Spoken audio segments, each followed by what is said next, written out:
Have you ever wanted to open your computer's BIOS without pressing a key at startup?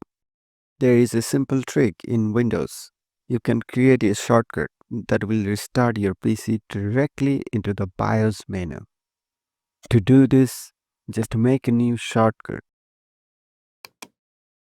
and type this command in the location box: shutdown /r /fw /t1.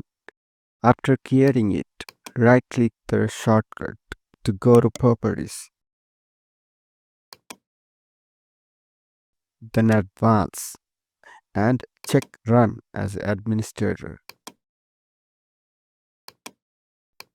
Now, whenever you use that shortcut, your computer will automatically reboot and take you straight into the BIOS without any extra steps. Subscribe for more quick and full-length tech videos.